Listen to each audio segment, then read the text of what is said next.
My name is Philip Abelson. I was the son of two Norwegian immigrants. My father was born north of the Arctic Circle, and my mother was born in middle Norway. I visited the birthplace of both of them.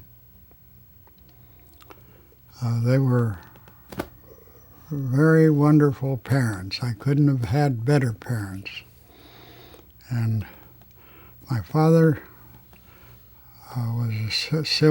got his degree in civil engineering in 1909 at a time when not very many people completed college. And my mother was with him the first 2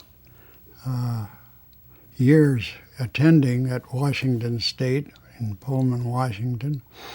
And then my brother was born, and that stopped her. But it was interesting that they never spoke Norwegian in the home except when some Norwegian visitors came. And they never at any time had a disagreement in my presence. They were always a partnership. And so it was a very, very happy home. My father exposed me to elements of engineering early, so that when I was only about 14, I had a summer job helping a local surveyor who was surveying mining claims and also automobile accidents. And then he also took me to where construction was going on in a public utility hydroelectric project for the city of Tacoma. So I was immersed a bit in engineering early, and immersed in the attitude of, if you have a problem, think about what is the most important aspect of it. What can you do about it? What should be your priority in making your plans and taking action? And that's an approach that's useful for many matters in life. And I was a rather relatively bright kid, and so in grade school I got double promotions, and was actually ahead of the other students in my class. And I did go, when I went to high school, I went along with the others, but I got interested a bit in chemistry because there was a teacher who was really enthusiastic about her topic, and I got interested in the high school newspaper because I had space, and I wanted to do something for the high school before I left it. So I learned the elements of journalism in high school, and they were really very simple: who, what, when, where, why, and start out with an interesting first paragraph. And that's been useful throughout my whole career. Well, I went to, of course, to Washington State in chemistry, and since my father was interested in me becoming an engineer of some kind, I enrolled in chemical engineering, and that caused me to take a first semester in machine shop, and learning about how to manipulate the various machines in a machine shop and being able to build something out of metal later was very helpful in my career. And then ultimately I changed to straight chemistry, and I completed the bachelor's degree in chemistry in 3 years, taking some extra courses. Well, subsequently then, I got interested in physics because the professor that was heading the physics department was the most glamorous man on campus. He had his degree from Harvard, and he had taught for 2 years in China, and he knew how to give a lecture to interest the students. And so I took some of his upper division courses, and ultimately was offered a teaching assistantship there. And so I got my master's degree in physics at Washington State. Well, it turned out that a person who had been at Yale while Ernest Lawrence was at Yale came to Washington State, and he gave courses in elementary theoretical physics and in experimental nuclear physics. And he assigned to me to make a report on Ernest Lawrence and the cyclotron. And I knew once that I made that report that to Berkeley I wanted to go. And that was their plan, of course, was to get me interested. And so they got me the one out-of-state fellowship as a teaching assistant in Berkeley for that 1935. Well, the moment I got down to Berkeley, I went to the cyclotron laboratory, and there was Ernest Lawrence. And he saw me and decided to put me to work right then and there. And so he asked me to paint the cyclotron. It had been a dirty black, and he wanted it a battleship gray. So he got out he had the paint there and the brush, and so I started to paint, and pretty soon, all of a sudden, I had a companion in painting. Ernest Lawrence was painting too. So between the two of us, we painted the cyclotron.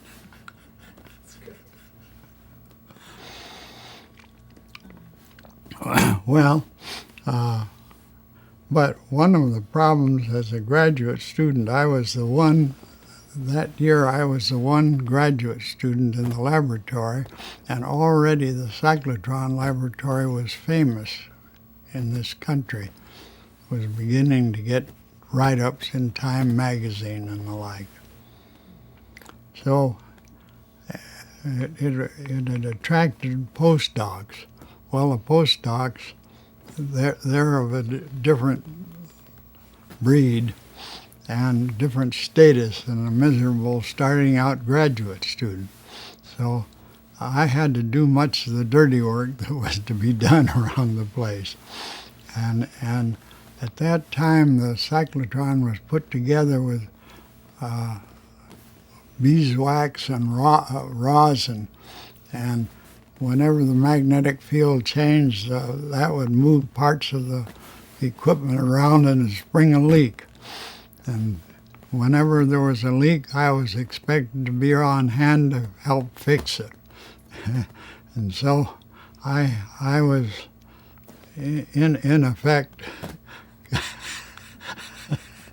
consigned to leak finding duty just virtually all the time.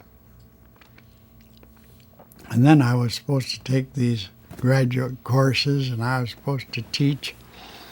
And one of the things I was supposed to also do was to evaluate exam papers of another professor. Well, this professor gave exams that were very complicated, and and if he had graded them according to whether the guy got the right answer, only about 10% of his students would pass. So what he did was he fudged by asking that whoever was correcting the paper to give partial credit. The person seemed to know something about the subject and, knew a formula or made any kind of approach to getting an answer. Well, when you have 150 students, you can see that that they're all trying to get something, so they all write something down, and then whoever is correcting the thing will try to evaluate, but they're all making little differences. And of course, when they find that they get their paper back and they've got a certain grade, then they go snooping around to see what the other guys got, and then pretty soon they're if you aren't awful careful, they're and trying to remember what 150 students did. That takes some brain power. Well, I was fortunate in that there was a second guy grading the papers, and he was not as smart as I was about careful about how you did it. And so having being the better of the two bad examples, I got by with the matter all right. But at any rate, I had the first 2 years, I had a miserable experience as a graduate student. Though I did manage to do some work for Ernest Lawrence, one of which was to prepare some radioactive phosphorus 32 for tracer work, radioactive tracer work, and that was done in collaboration with some biologists in the biology department. And of course, Lawrence, he realized very apparently that if you could get some kind of medical application for that cyclotron or what the cyclotron did, you could get money. People wouldn't give money to do a physical experiment, but if you could have some connection with medicine, then there was all kinds of money to be had. And so he was all the time looking for that kind of application. Well, I won't belabor further my problems, but it did turn out that ultimately, after about 2 years, Lawrence, who subsequently went to bigger and bigger machines, did expand the size of his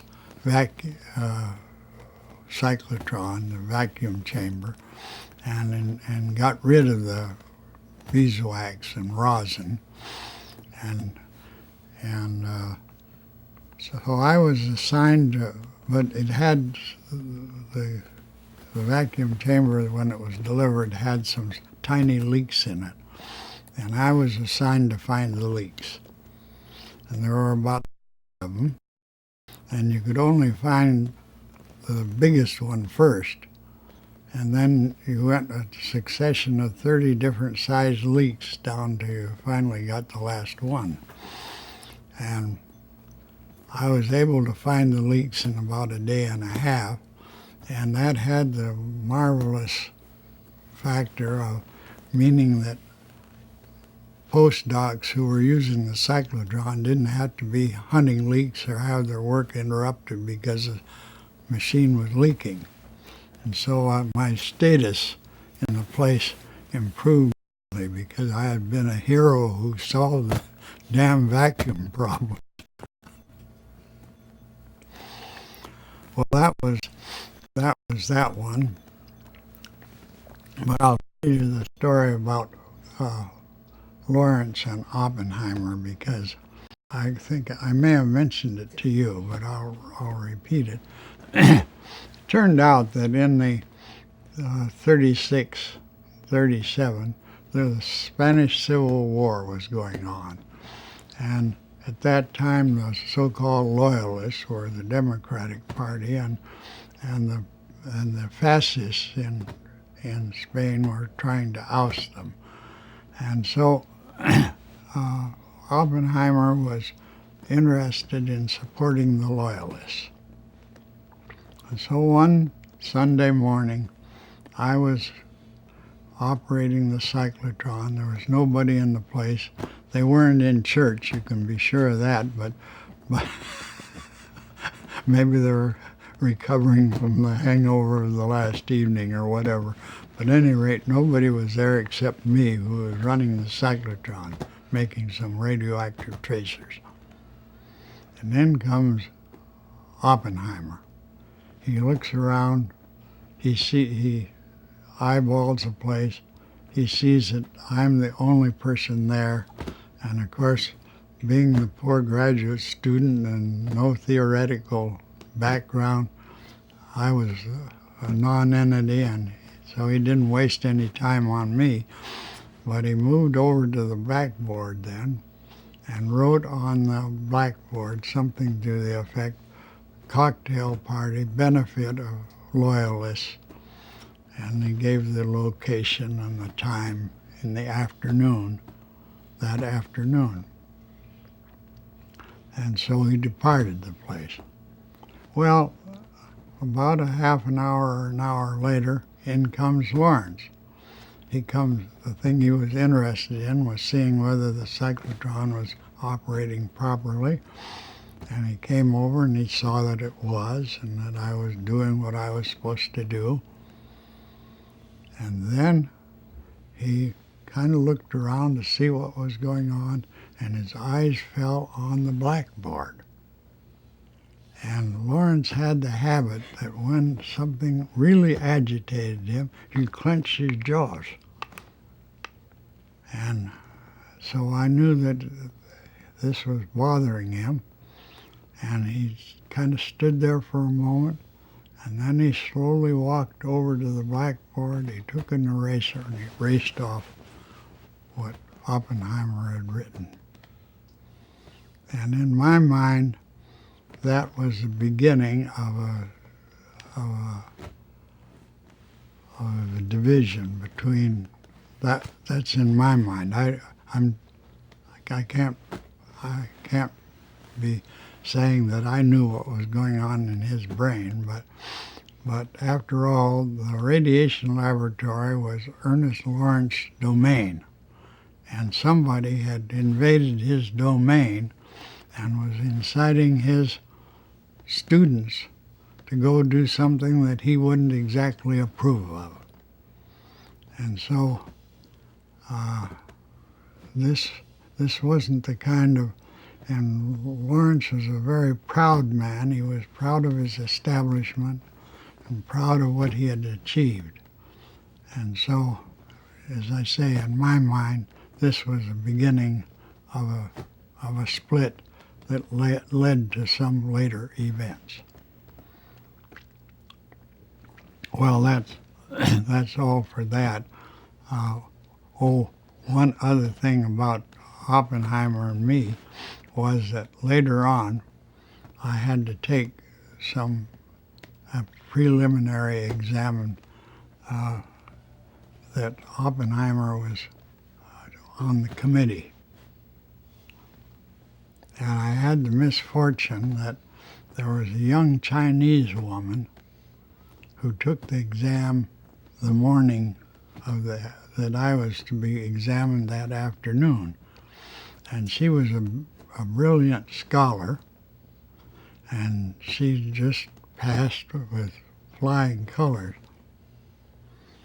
And here, that afternoon, by contrast, I was practically illiterate. But they didn't flunk me because Lawrence was a big man on campus at that time, and it wouldn't have been diplomatically very feasible to flunk that guy.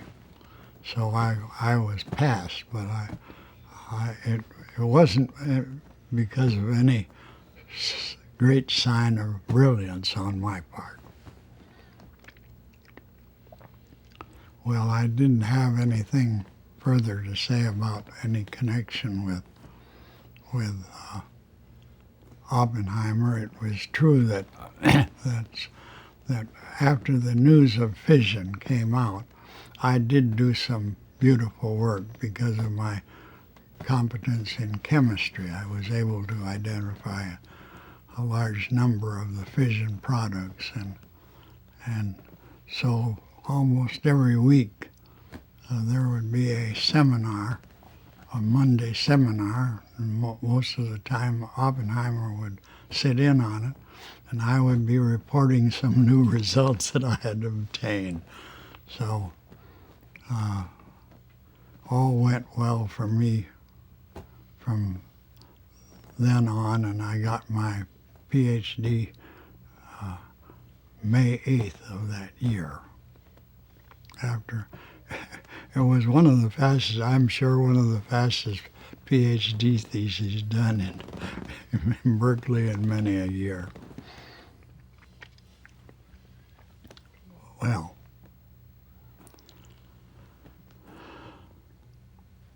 do you want some water? Well, I think that's enough on the 1939 in Berkeley.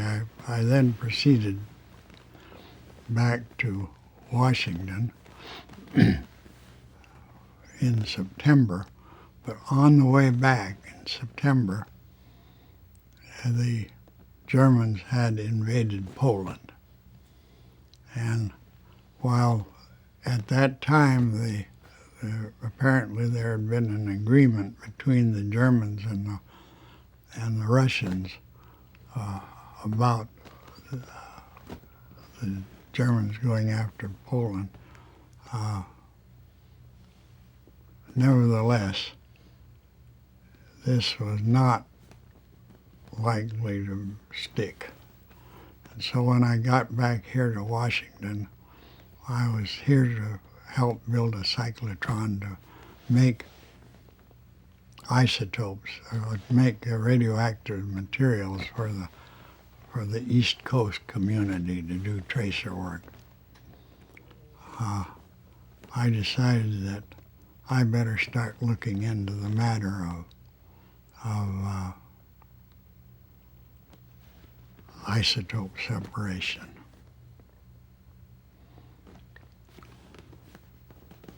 But first I also, in 39, I also got to reading about what McMillan had done about irradiating uranium with neutrons, and I figured out an experiment that needed to be done, and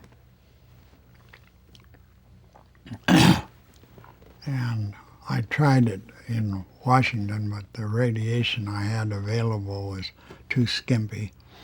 And so in May of 1940, I came back to Berkeley for a 5-day visit and was able to identify the chemical properties of neptunium and to show that neptunium, the material that McMillan was making, had chemical properties that were completely different from anything else in the periodic table. And well, then on the way back to Washington, at that time the Germans were invading France, and so I knew that we were in for it sooner or later. And then I began to really and carefully look into methods of isotope separation.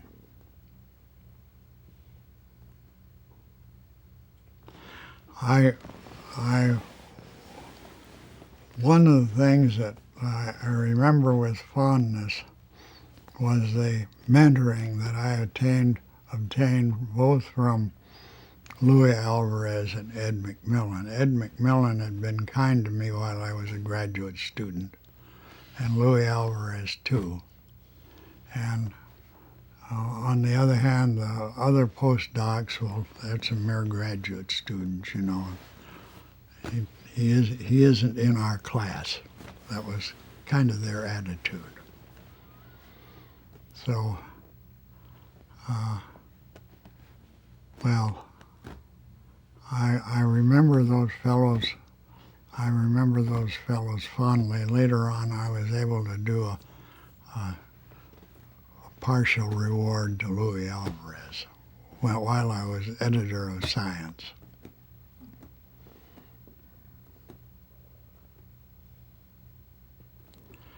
Well, so this gets us to where I was beginning to look into the matter of separating isotopes. I was working during the day on ordering parts for the cyclotron, but in the evening and on Saturdays and Sundays, I was looking into the matter of isotope separation. I would go to the Library of Congress and read their materials, and I found that the Germans were doing, some Germans had done a liquid thermal diffusion separation of some zinc. But this was a zinc salt in water solution. And I didn't have any way of doing zinc isotopes to confirm what they were doing, but there was someone at the Bureau of Standards that could measure potassiums. And so I did the potassium salt, and I found that I could make a partial separation of the potassium isotopes. Well, I tried a uranium soluble salt, and that just made a dirty mess. So I knew I had to get a compound of uranium that was not going to react with water or anything else. And I looked in the various books, and I found UF6, uranium hexafluoride. Well, then I looked into how this was made, and in the past it had been made by reacting fluorine gas with metallic uranium. And metallic uranium was very expensive, and so I studied the matter further, and I found out that I could make a UF4 from cheap chemicals, and that it could be dried, and so then I could react the UF4 with fluorine. And I further then found out, of course, fluorine is a very reactive gas, and so you need to be sure you can contain whatever if you're going to heat it up, going to put it in equipment, you got to be sure that your equipment is going to be able to take it. And so I found out that nickel tubes would handle it. I found out that at lower temperatures, copper would. And so I pretty soon began to assemble some columns with a hot wall of nickel and a cooler wall of copper. Turns out that uranium hexafluoride melts at 64 degrees centigrade. And so I had to have that had to be the cold wall. And subsequently,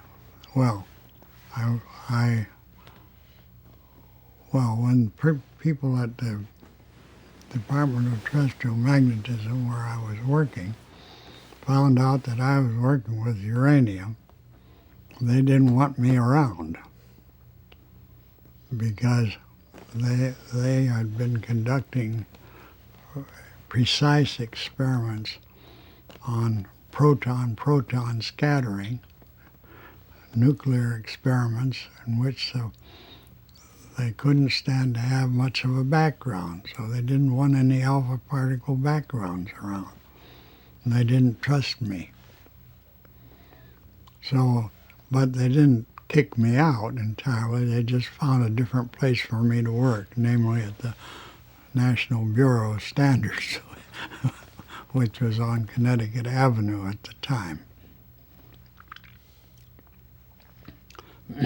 Well, I proceeded then, though, to at that time you couldn't buy fluorine gas. You had to make it yourself.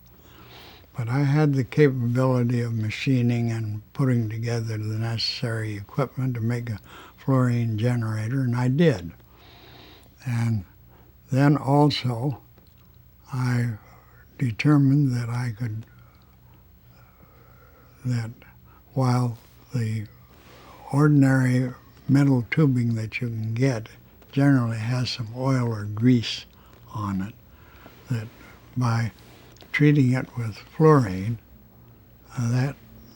fluorine is more reactive than the UF6. You can clean the metal tubing.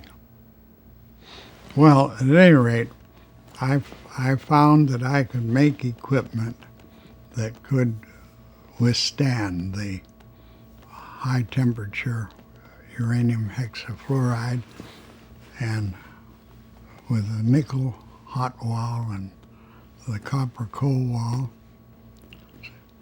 Very simple equipment, just 3 concentric pipes.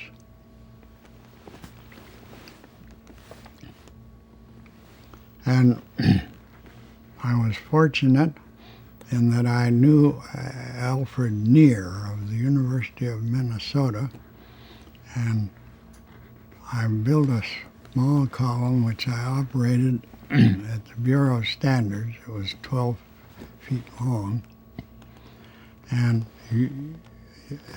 the degree of separation is sensitive to the dimensions of the column.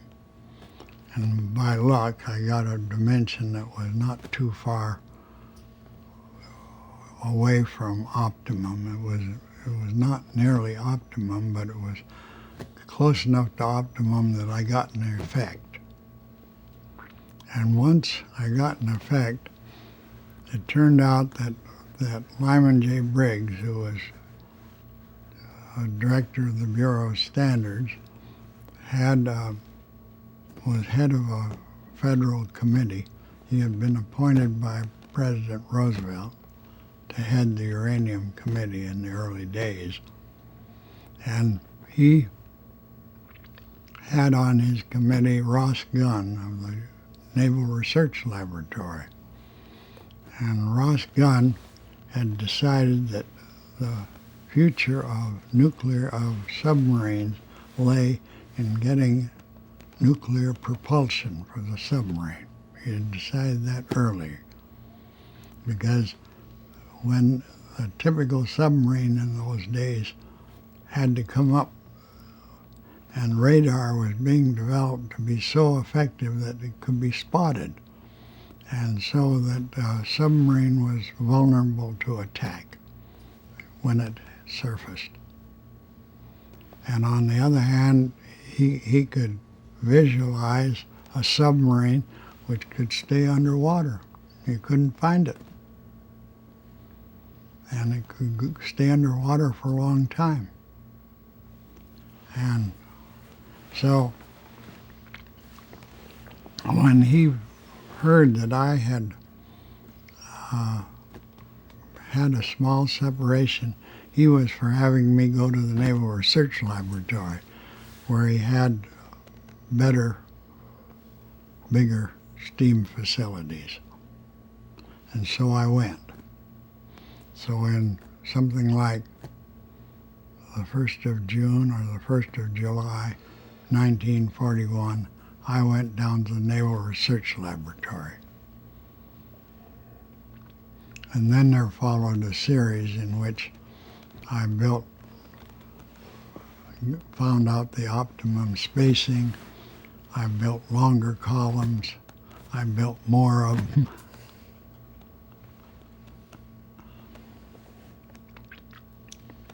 And that ultimately led to a decision by the Bureau of Ships to build a 300-column plant at Naval Boiler and Turbine Laboratory at the Philadelphia Navy Yard. And that in turn ultimately led to the building of a 2,100-column plant at Oak Ridge, the so-called S-50 plant. I had been, of course, advising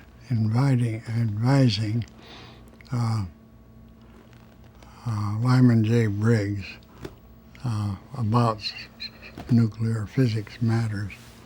But when I departed, he needed another advisor, and since he was the number one federal person at that time, he was able to ask Gregory Bright, quite a distinguished theoretical physics person, to come and be his advisor.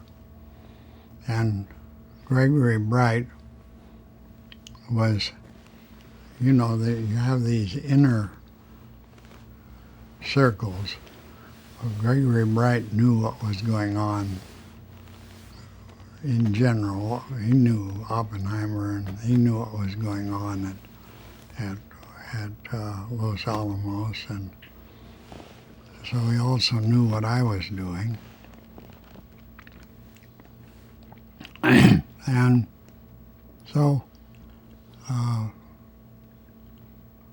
it wasn't too long after that that he now I've got to think about the sequence here, but at any rate, at one time the word was brought out to Oppenheimer that here was a method that was working, and this was at a time when the other things weren't working well at all. I was in the lead at one time on this business. Myself, practically with my own hands.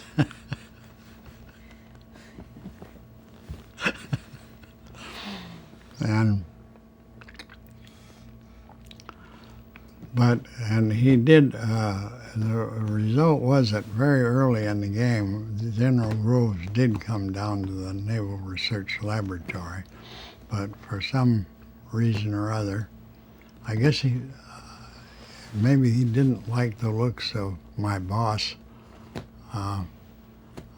and there was, of course, a Navy-Army rivalry and so on, so nothing came of it. But later on, I think it was later on that I got the word that a year or two later, I got the word when the things had progressed. We had got the plant moving in Philadelphia, and there had been more progress in the separation. And in the meantime, those other people hadn't achieved as much as they might. It was true that Lawrence had got his separation scheme going at Y12 by then to a degree, but the gaseous diffusion plant still wasn't working well. And so, at any rate, I got the word one day that I was to go to the Warner Theater that evening, and at 8 o'clock I was to go to the balcony of the Warner Theater, and that at 8 o'clock I would be approached by a man who would identify himself, and that I was to have a summary of the status of the liquid thermal diffusion project, what it was doing. So I went, and so I met, was Deke Parsons that I met. And Deke Parsons went out to Los Alamos, and very shortly thereafter, General Groves and some advisors appeared at the Naval Research Laboratory. And very shortly thereafter, the order of General Groves was make a Chinese copy, 2,100 columns, make a Chinese copy of what they have at the Philadelphia Navy Yard.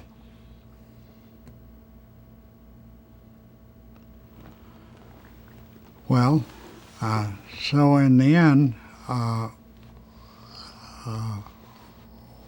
what happened was that by then the Y-12 was beginning to be in production, and the point was that if you could have the entry feed somewhat enhanced in the uranium-235, that would increase the amount of product you could get. It would not only increase the amount of product, but it would increase the purity of the product.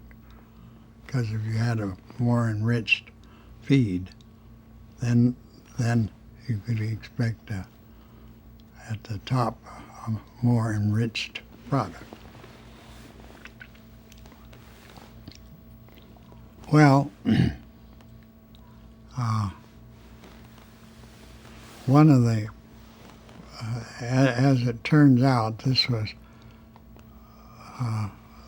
one of the problems, as I think about it now, one of the problems was that the separation between the nickel and the copper was only 0.25 centimeters.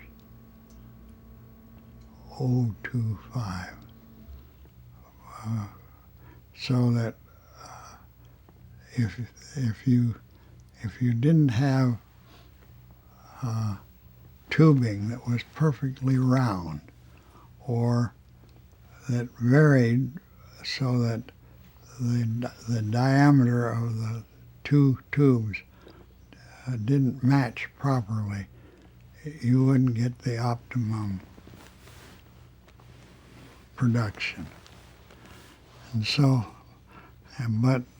and in fact, what they did was they put that plant together in a remarkable fast time. And the so-called S-50 plant was put in operation. And it did make something of a difference. I think congressional testimony ultimately said that it shortened the war by 7 days. Well, and it was at a cost of $25 million, and the cost per day of the war was approaching, I don't know, something like $1 billion. So, and plus a number of lives lost and so on. It made a difference, not an enormous difference, but it made a difference. But do you remember how hard you worked? Oh well, I wasn't doing any 40-hour week, I can tell you that. I was at it more than 12 hours a day and 7 days a week. Well, one of the other veterans has said you were known to sleep at on the racks in your storm coat. Well, I was up in the Philadelphia Navy Yard. Yeah. Well, I wouldn't go home or go to bed somewhere. I just sleep right there. Did you have much contact with the people working on Y-12 or K-25? Practically no contact, very little. in part, that was, a deliberate policy was to avoid a lot of crosstalk. But in my case, I knew what I wanted to do. And in general, that meant that I didn't have any time for a lot of chit-chat.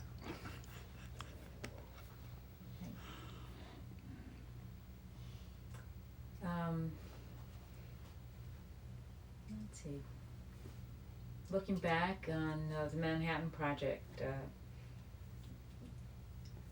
what's your impression of the accomplishments during those 27 months?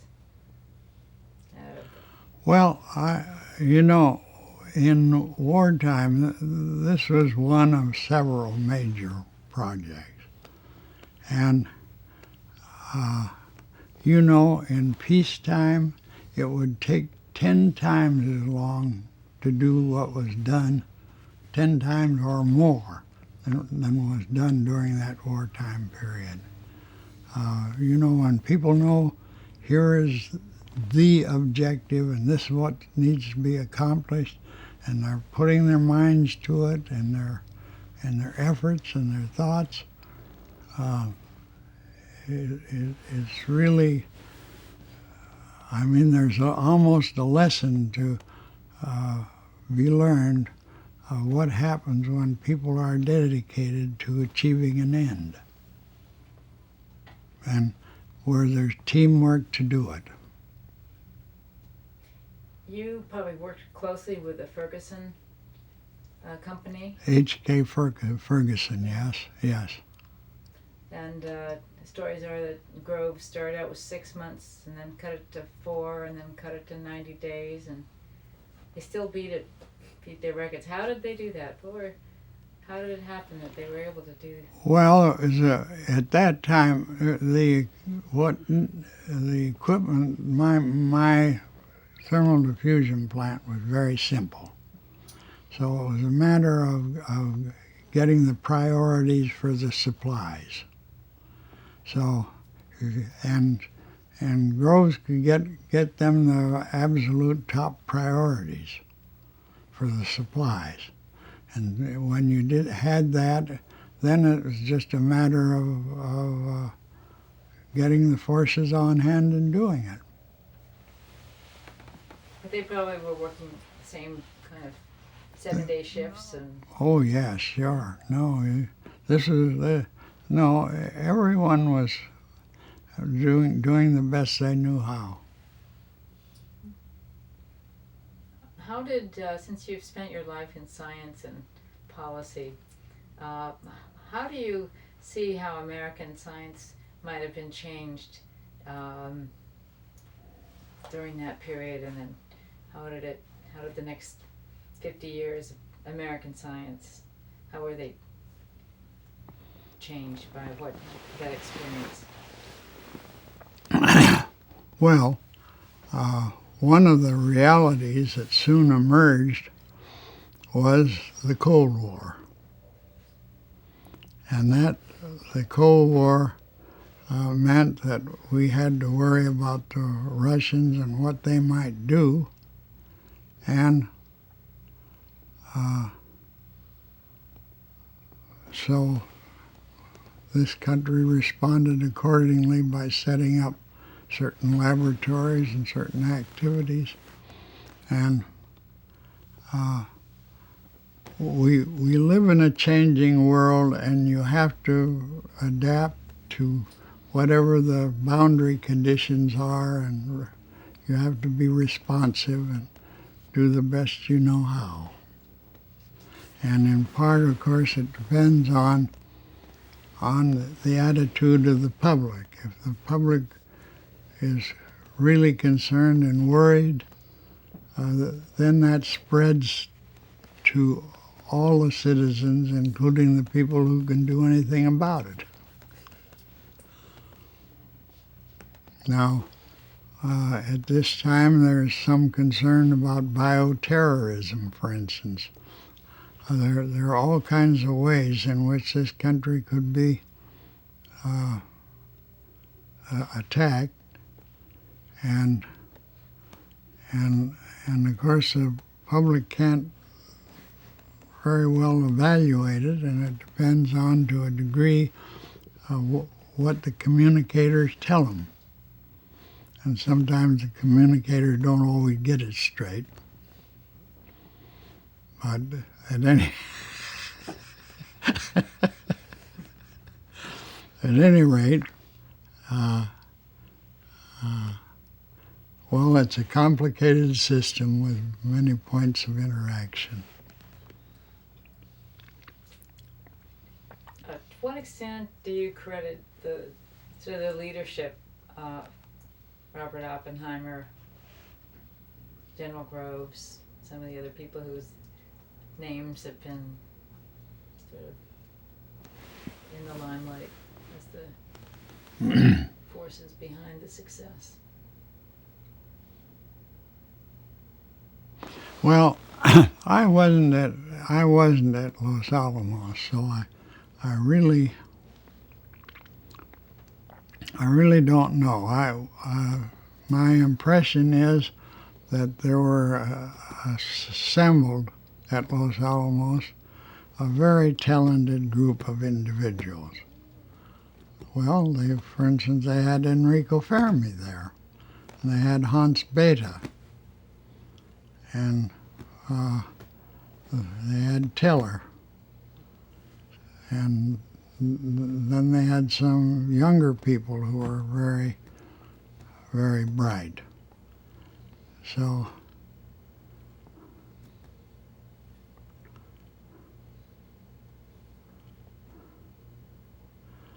all I know is that they had first-class people, and I just not surprised that they did a first-class job.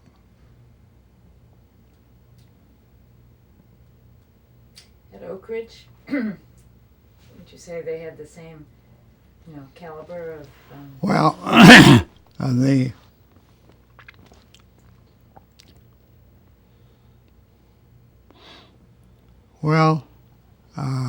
at Oak Ridge, the separations worked.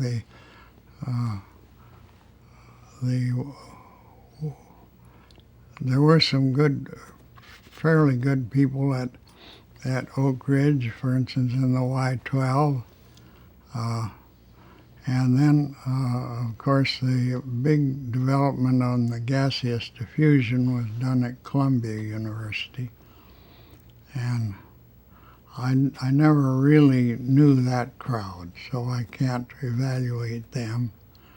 But in the end, they delivered the goods. A little slow. It seems Grove's strategy in trying to look at the 4 different processes, he had many different companies exploring different aspects. Well, that was a sensible thing to do. You'll do better in this world if you get a little competition going and some alternatives.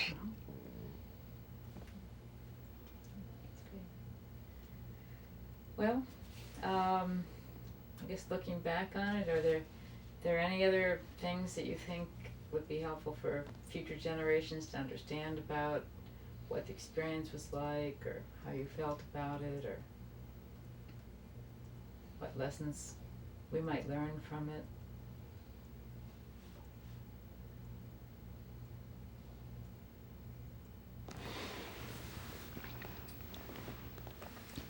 Well, I suppose if I were to make any recommendations, it would be that if this country wants to have its best chances of succeeding well in the future, it better see to it that its science and technology is top-notch. Because if anything, there will be more developments, for instance, in this matter of the bioterrorism. And I'm not at all sure that we're doing all that we should be doing about that, for instance, at this time.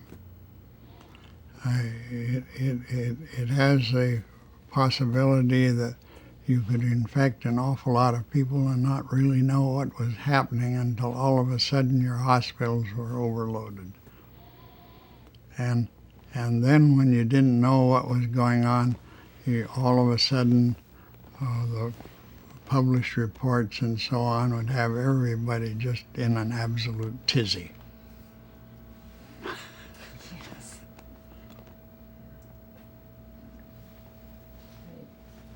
Well, I certainly think the stories of the Manhattan Project and how scientists sort of contributed so much, not just in the Manhattan Project, but in radar and other developments, and how they shaped the course of world history, is a dramatic one, and hopefully we can get that out, be more students who might be see how important science is, technology.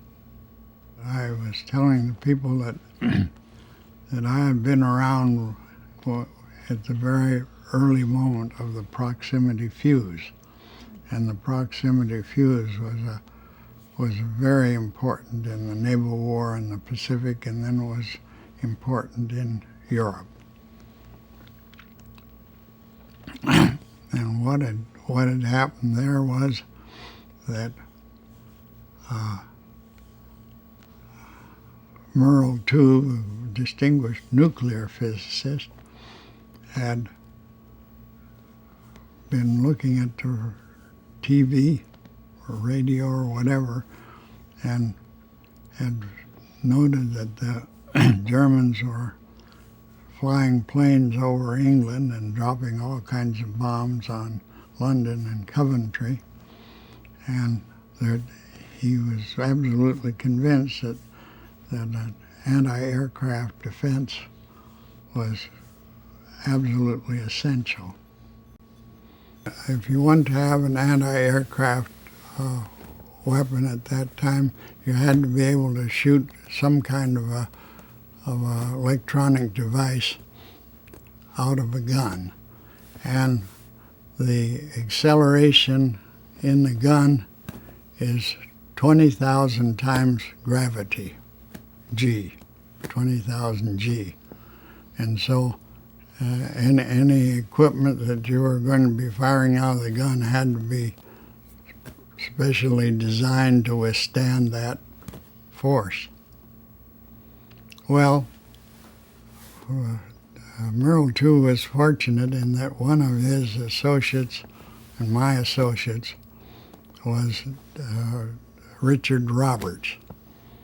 And Dick Roberts had had ROTC training, and he had dealt with those weapons. He dealt with artillery a bit, and so he was at home with it. And he molded a lead circular ball and with a hole in it to put a radio tube in, and he searched around the laboratory, and he decided which was the most likely tube that they had there to withstand the shock. So he put this tube in the lead, dropped the lead from the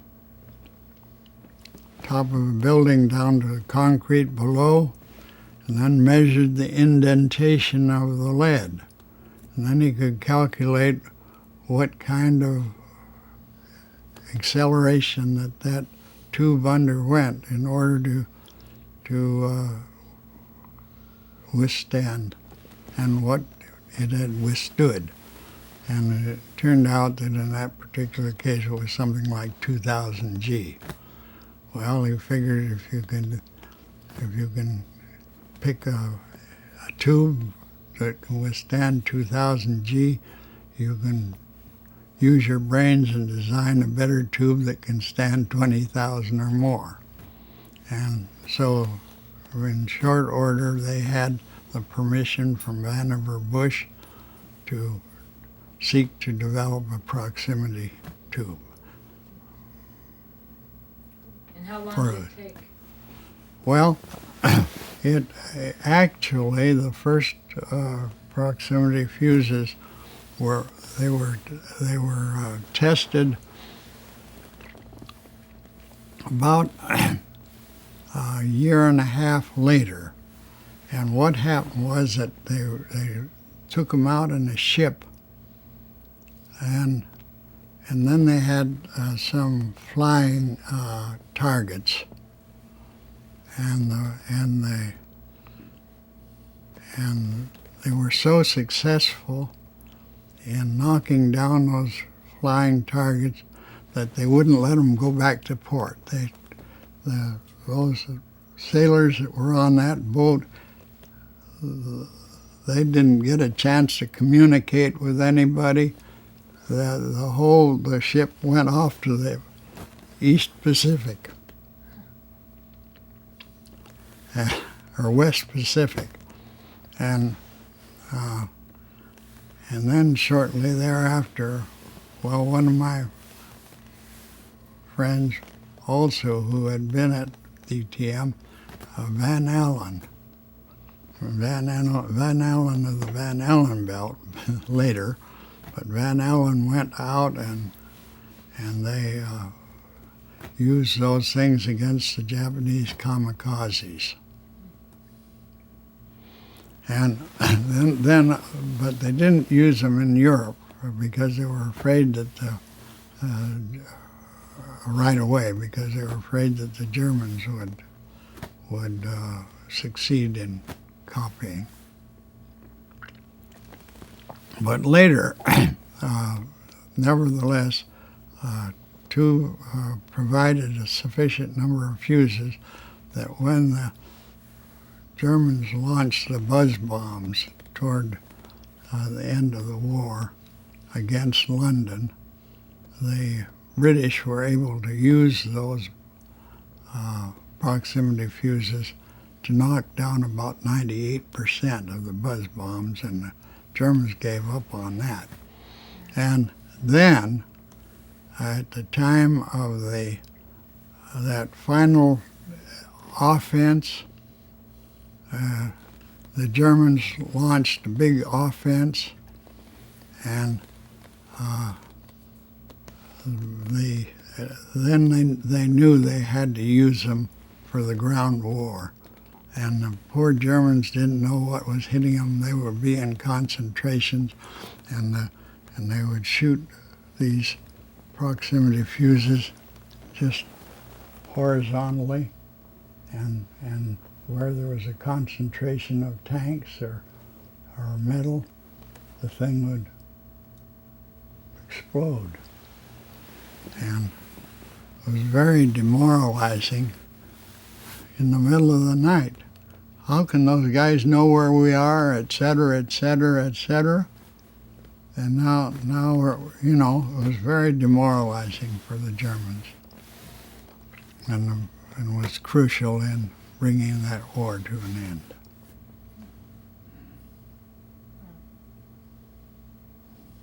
I'm just wondering, one last question, because it has to do with Carnegie. Were you around for that famous experiment with the Van de Graaff accelerator, where Merle Tuve and others tried to recreate what Otto Hahn had done? It was No, I wasn't there.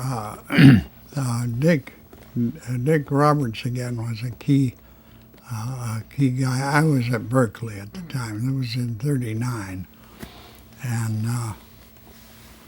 and in fact, another thing that Dick Roberts did that was very important was very shortly thereafter, he found out that uranium fission was accompanied by delayed neutrons.